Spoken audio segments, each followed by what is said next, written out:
Kung isa ka pong XRP holder, meron po tayong isang magandang balita dito. Ang Flare Networks ay nag-aalok po ng bagong paraan upang mapalago ang ating kita sa pamamagitan po ng low-risk staking.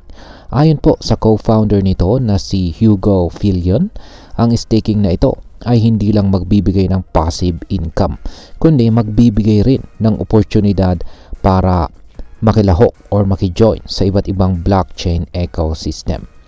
Pero ano nga ba ang staking? Bakit po ito sinasabing low risk? At ano po ang magiging epekto nito para sa atin bilang mga traders at investors ni XRP? Kaya ayan po ang mga katanungan na siyang ating pag-uusapan sa video na ito. Pero bago po tayo magpatuloy, ay pakibasa na lamang po ang disclaimer dito sa ibaba ng ating screen. Yan, simulan po natin sa kung ano po ang XRP staking sa Flare. Ayon po sa tweet ni Hugo Filion, kasalukuyang gumagawa po ang Flare Networks ng isang staking system na partikular po para sa mga XRP holders. Sa madaling salita ay bibigyan po nito ang mga XRP holders ng pagkakataon na i-stake ang kanilang tokens upang makatulong sa pagpapatibay ng iba't ibang blockchain networks. Kapalit ng kanilang participation, makakatanggap po sila ng rewards sa anyo ng iba't ibang tokens. Sa traditional na staking ay inilalagay po ng isang investor ang kanilang crypto sa isang network upang suportahan ang security at operation nito. Karaniwan ang staking ay ginagawa po sa proof of stake or POS at iba pang mga kaparehong consensus mechanism kung saan ang mga na-stake ay binibigyan ng rewards bilang kapalit ng kanilang suporta. Ngayon ay bakit po itinuturing na low risk ang staking na ito? Ayan.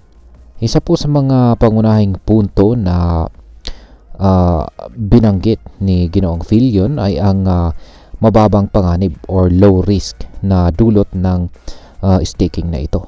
Kaya parang halos parang safe na po siya. Ayon po sa kanya ay bihirang magkaroon po ng problema ang mga validators sa staking process. Sa madaling salita ay napakaliit po ng tsansa na mawalan ng pondo o magkaroon po ng malalaking problema ang mga XRP holders na sasali rito. Bukod dito, ang staking po ay isang paraan upang kumita ng passive income. Hindi mo na kailangang maging active sa pag-trade ng crypto dahil maaari kang kumita habang naka-stake lang ang iyong XRP. Isa po itong magandang alternatibo para sa mga long-term holders na gustong palaguin ang kanilang investment nang hindi kinakailangang sumugal sa mataas na volatility ng market. Ayan. Ngayon ay ano nga ba ang kaibahan ng Flare sa XRPL? Ayan, dahil malapit na pong magkaroon ng programmability ang XRP Ledger or XRPL, marami pong nagtatanong kung bakit kailangang gumamit ng staking sa Flare. Ayon po kay Filion, bagamat may mga improvements sa XRPL, nananatili po itong may limitasyon pagdating sa flexibility ng smart contracts. Samantalang ang Flare ecosystem ay may full Ethereum virtual machine, yan, or EVM compatibility. Ibig pong sabihin ay mas marami po itong magagawang DeFi or decentralized finance functions kumpara sa XRPL. Kasama na rito ang protocol managed wallets, decentralized data services, at saka off-chain computing na mas nagpapalawak ng paggamit ng XRP sa iba't ibang blockchain ecosystem. Dagdag pa rito, hindi lang XRP ang sinusuportahan ng Flare.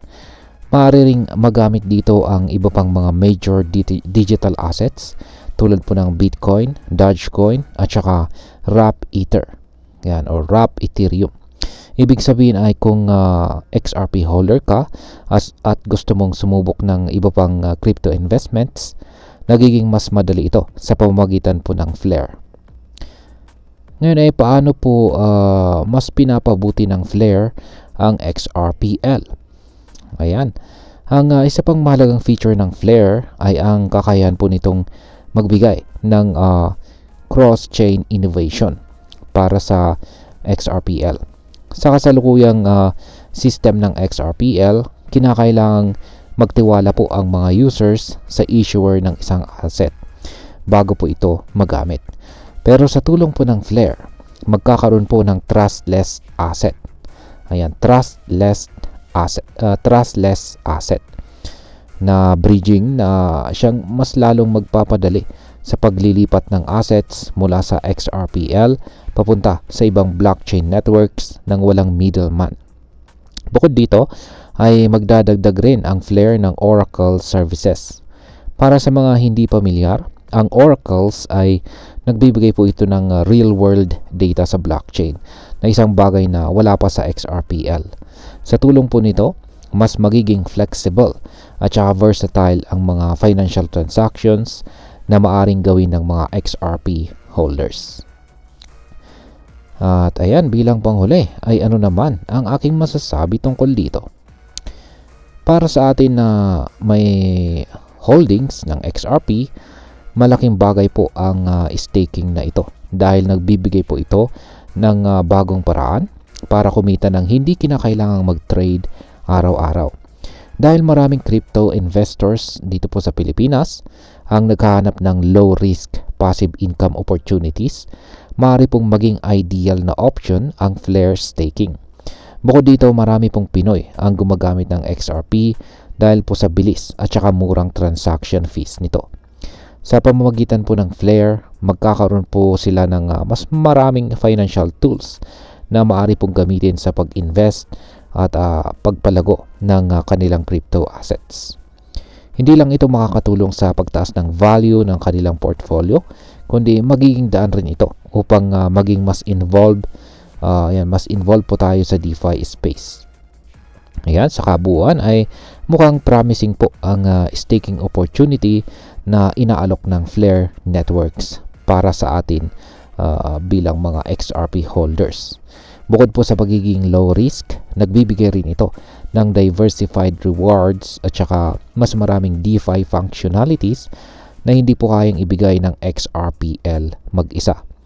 Ang integration po ng Flare sa XRP ecosystem ay isang malaking hakbang patungo sa mas malawak na paggamit ng XRP sa decentralized finance.